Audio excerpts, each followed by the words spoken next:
আজকে আপনাদের সাথে শেয়ার করবো একটা অসাধারণ একটা প্লেস নিয়ে, আর সেই জায়গার অসাধারণ কিছু খাবার নিয়ে। পুরো বিস্তারিত থাকবে এই ভিডিওতে। সো আসসালামু আলাইকুম everyone, this is Ariz Islam Atif. So আজকে চলে গেছিলাম লিফ লাউঞ্জ রেস্টুরেন্টে, আর এই লিফ লাউঞ্জ রেস্টুরেন্টটা অসাধারণ সুন্দর। আর আর এই রেস্টুরেন্টটা হলো পদ্মা সেতু পার হয়ে টোলের সাইডে এই রেস্টুরেন্টটা অবস্থিত আর কি। আর এই রেস্টুরেন্টটা আপনি পদ্মা সেতু পার হওয়ার পরে এই রেস্টুরেন্টটা দেখতে পাবেন, কারণ এত বড় একটা রেস্টুরেন্ট। পদ্মা সেতু পার হওয়ার পরে দেখা যায় রেস্টুরেন্টটা পুরোপুরি দেখতে পারবেন। আর এই রেস্টুরেন্টটা অনেক সুন্দর, অনেক সুন্দর। আপনি এই রাত্রেবেলা যদি আসেন তাহলে আপনি রেস্টুরেন্টটা পুরো সৌন্দর্যটা দেখতে পাবেন।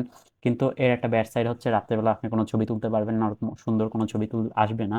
কারণ এই যেই লাইটটা আছে সেই লাইটটা অত ভালো ছবি আসে না। আর যদি ছবি তুলতে চান তাহলে আমি বলবো যে বিকালের দিকে আসেন, বিকালের দিকে ভালো ছবি তুলতে পারবেন। আর কারণ ছবি তোলার অনেক প্লেস আছে এখানে। আর সেই কারণে আমি বলতেছি যে বিকালের দিকে আসলে অনেক ছবি তোলা যাবে। কিন্তু রাত্রেবেলাও ছবি তুলতে পারবেন, কিন্তু ছবিগুলো একটু কেমন ডিম লাইটের মধ্যে যে ছবিগুলো হয় সেরকম ছবির মতো আসবে আর কি। আর প্লেসটা অসাধারণ সুন্দর। আর ভিউটা আমি দেখে মানে অবাক হয়ে গেছিলাম, জাস্ট দেখতেছিলাম প্লেসটা, এত সুন্দর একটা প্লেস। চারপাশ ঘুরে ঘুরে দেখতেছিলাম, আমার অনেক ভালো লাগছে প্লেসটা। এত সুন্দর একটা প্লেস এইখানে। কিন্তু এইখানের একটা খারাপ দিক আছে। খারাপ দিকটা হচ্ছে এদের খাবারের। কারণ এদের খাবারের রেটটা অনেক হাই। কারণ এদের এক একটা খাবার 7,000 থেকে 8,000। মানে ওরা 5 স্টারের রেস্টুরেন্টের মতন খাবারের প্রাইসের রাখছে আর কি।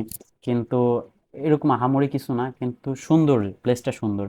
আর এদের যে খাবারের প্রাইস কিছু বলার নাই, এই জন্য হচ্ছে জাস্ট ডেজার্ট অর্ডার করছিলাম, চকলেট ব্রাউনি উইথ আইসক্রিম। আর হচ্ছে সাথে ফালুদা অর্ডার করছিলাম। আর 3টা ফালুদা ছিল, আর চকলেট ব্রাউনি উইথ আইসক্রিম ছিল 2টা। আর এই এই টোটাল প্রাইস নিচে হচ্ছে আপনার 1900 টাকা। আর খাবার মোটামুটি ভালো, কিন্তু প্রাইসটা আমার মতো একটু বেশি নিয়ে নিছে।